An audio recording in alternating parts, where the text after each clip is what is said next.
One of the arguments over the future of home computing is, will we add computing power to our television sets, or will we add TV capability to our personal computers?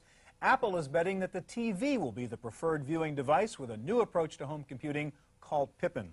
Mark, we've got a Pippin right over here, and when you just look at it, it kind of looks like a video game console. You've got it plugged into a TV set, you've got a kind of game controller, but it is a lot more than that, isn't it? That's right, Stuart. The Pippin platform is being positioned by Apple as a new media appliance for access to a vast array of interactive content, whether it be on CD-ROM, learning titles, education, self-help, reference, but also an excellent online services and World Wide Web access device. Now, how can I do all this stuff with just a little game controller like this? Well, many CD-ROM titles and interactive titles are, in fact, point and click. Yeah, I mean, so you do have a mouse or trackball built in. That's right. I mean, in your living room, you don't have a horizontal surface to run a mouse. It's not convenient, so we've built an inverted mouse, if you will, okay. But one that's also more palatable for game environments.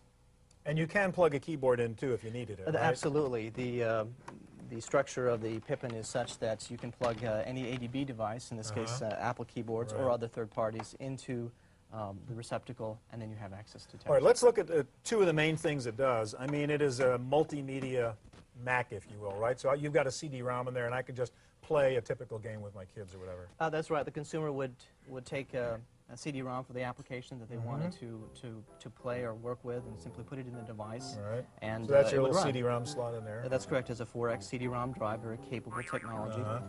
It is a PowerPC-based engine. And here we see a very popular title for the 3 to 5-year-old bracket of Roterbund's Living Books, Dr. Seuss. They say it's PowerPC based. What about the operating system? Is this using the Mac OS? Well, it's a version of the Mac OS. It's really Pippin OS because it's slightly different. It is, in fact, smaller than a normal Macintosh OS, and it's pressed on every Pippin CD. The experience is booted from the CD. All right, and a Pippin CD will run on a Mac or run under Windows? That's right. It will certainly run on a Mac, which means that immediately there are literally millions of playback machines that can play Pippin titles, and if it's a multi-mode title that's included a Windows version or DOS version, it would run in there. Okay, now the other thing this does is it lets me use it as an internet terminal, basically, right? So would you show me how I'd use this to log onto the net and surf the web and all that stuff? Sure, let's head over here. We'll get out of this title. It's probably important to note, of course, that this is being displayed on a television set, which has different technical challenges than an RGB monitor in the computer space, and we've done a lot of work in hardware to try and minimize flicker and overscan and things that would that's why I'd like to see what the web looks like and the resolution of a TV set. Well, it will never be as good as an RGB monitor. TVs just aren't that good, but we think we've done a But again, good with a job. TV set, I'm probably not going to be 8 inches away from it either. I'm going to be back That's right, here and most people aren't going to be surfing the web to read a lot. So we up in real time now using Netscape? We're booting in. We'll be in real time here with Netscape. Okay. Yeah, let's get to the...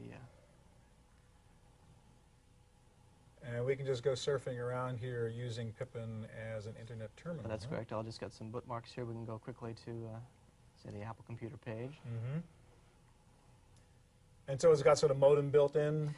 The modem either can be built in as a Geoport compatible device, which means that a Geoport pod can be added to it. In this case, our first licensee, which is Bandai Corporation, who announced earlier this week that they will begin shipping the device in Japan next week, in fact, is bundling a modem with the device. Okay, what about storage? I take it there's no storage in here. There's some storage. There's 128K of flash memory, so it's non-volatile, but it's and it's great for so you can store simple things, bookmarks. Bookmarks for the internet and preference files for the game and where you left it.